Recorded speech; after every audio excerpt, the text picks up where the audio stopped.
Welcome once again to Electronics 1. We are dealing with a capacitor, a very important electronic component which has been used in many systems.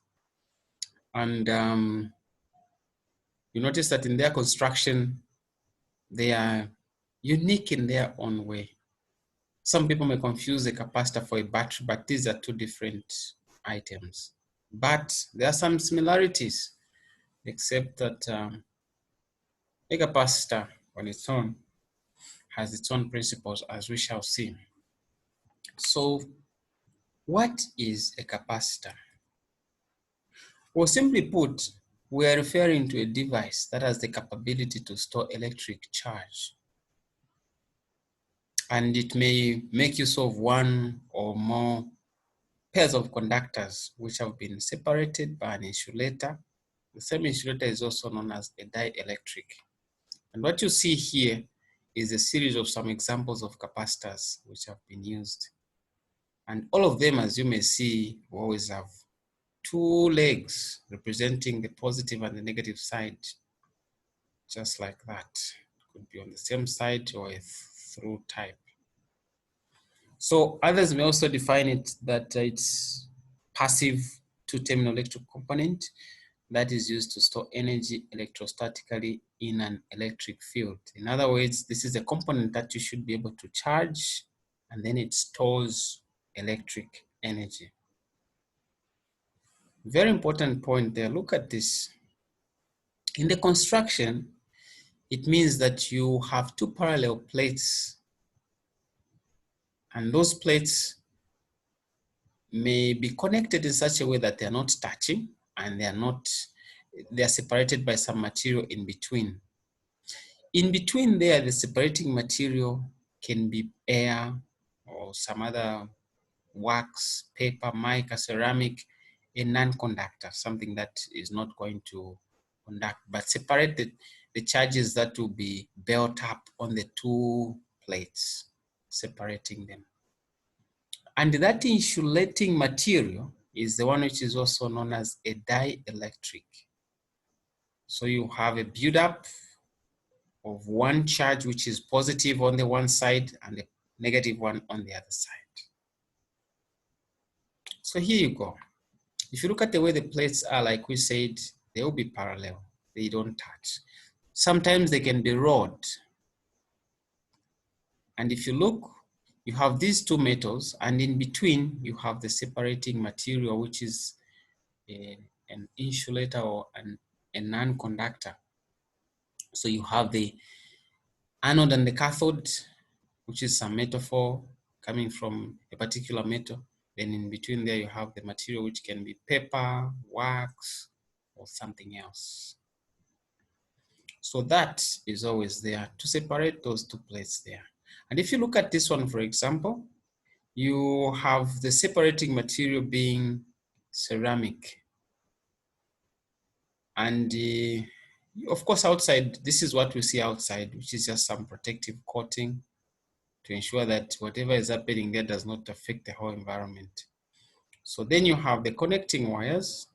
One of them goes to the negative, the other one to the positive, meaning each one to one part of the plate, or rather to one plate, the other leg to another plate. And so they will represent those two electrodes. So that's how they are brought in together. So like Keda mentioned, you can have paper, wax, ceramic, or even some electrolyte in between those two metal plates.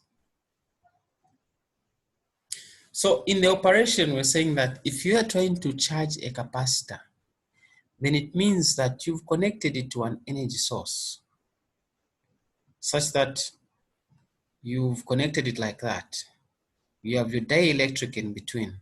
Then you end up with a buildup of a positive charge on this one side, which is the anode, and a negative charge on the other side, separated by this.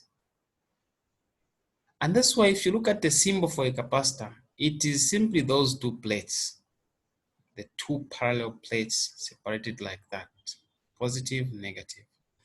And The other standard symbol is this, where the one which is bent on the other side represents the negative plate.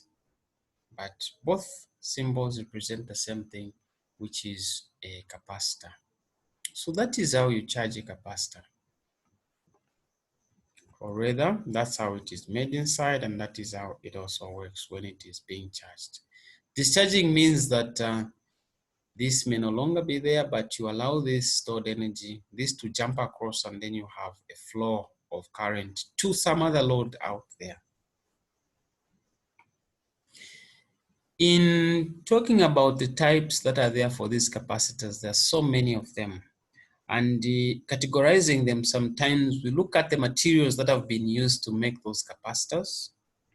And in some cases, we may also refer to perhaps how those capacitors have been designed, like those that have been rolled or those that are made from parallel plates, just like that. And it's very common when we're talking about types, mostly we try to be best to talk about mostly the material that has been used, because it usually has a bigger say in how this capacitor is going to behave, or most of the things it will do. So we have some examples like a tantalum capacitor, an aluminium one, paper, a variable capacitor, mica capacitor, and so on and so forth. So there we go. This is mica, ceramic, because inside there you find that the material that has been used to separate the two plates is ceramic. Plastic, fume, this is very, very useful in most of those electronic applications. Then we also have the variable, the polyester, and the electrolytic, the one which uses electrolyte. This is a very popular one, of course, because in most of the circuits, it has been widely used. Sometimes it's due to the convenience with which it can be installed. We've already talked about charging a capacitor. When you are charging it, it simply means that you've connected it to the energy source, and then it is building up a positive charge on one plate and a negative charge on the other plate, which is the cathode. When we say that this capacitor has been fully charged, it means that the voltage supply from the source is the same as what has been stored up in that capacitor. Then it has been fully charged. Discharging it is simply a way of losing that stored energy. You can conduct it away. One of the things people do is to take the two legs between the capacitor here. They bridge that with a screwdriver. Well, that's not very safe. There are safer ways of doing that. But what is important is you conduct that stored energy away, then it means you've discharged that capacitor. So once the entire energy that has been stored there is no longer there, it's depleted, then we can safely say this capacitor has been discharged. But is there a way of telling that this capacitor is supposed to be thrown away, it's working or not? How can you test it? There are a number of methods. And in the first method, you can use the multimeter, but select the function where you test resistance. So it's like you select the ohms range and always pick on the highest value. Most of these meters, it can be 10K or 1 M of those ohms. Of course, it varies. So what do you need to do? Firstly, just take those probes, the red probe to the anode, the black probe to the cathode. Touch them. And once you do that, the meter will start from 0 and it will continue reading. The numbers will be changing. What are you doing? It's like that capacitor is charging. Just like that. And of course, when you reverse, you'll see the numbers going the other way around. Then that capacitor is working. So meaning you've used an ohm meter in this case to test your capacitor. But you can also use a capacitor tester. which is usually, I don't know why most people don't like using that, but it's somehow convenient. So if you're using a capacitor tester, it means you pick that one and select the function of capacitance. You pick the same multimeter. And instead of this time we're using an ohmmeter, this time around use a capacitor tester. So go there, pick capacitance as your function on the multimeter. Then you pick a value that is slightly higher than what is indicated there. And then you put the probes appropriately, meaning positive probe on the anode, negative probe on the cathode. Then check the reading. It will give the reading very close to what is indicated there. Then you would be sure that this is okay. Now we have to remember that capacitance is measured in farads, and traditionally we use microfarads. So it will mean that, for instance, if you have 600 microfarads, then you have 598 microfarads, then you can safely say this capacitor is okay. But if you see something abnormal on that meter, then you can be sure the capacitor is damaged. It's not working. So that's how you can test a capacitor. And that's how these capacitors are constructed. So what have we discussed today? We discussed that a capacitor is simply that component which is used for storing energy. And there are so many types. In categorizing these types, you talk about what material has been used to make those capacitors. You can also talk about how they have been constructed. Is it a through capacitor? Is it a rod capacitor? Or is it a parallel plate capacitor? That's how they've been constructed. Is it a paper plate capacitor? Is it a ceramic capacitor?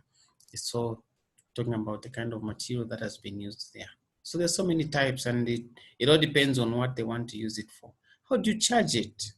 In charging a capacitor like we saw, you simply connect it to an energy source on one side. You have a buildup of a positive charge on the other side, a negative charge. Then we can say you are charging. The moment your capacitor has stored the voltage which is equal to what is coming from the source, then that capacitor has been fully charged. You only discharge it by connecting it to a load or some other conductor. Then it loses that stored energy. Then we can say you've discharged it. So that's about these capacitors. Thank you very much for paying attention. The next one, we'll talk about another important electronic component. This time, we'll go to a resistor, and later on, we'll talk about integrated circuits. See how, or the mechanism, how it works together. Thank you very much.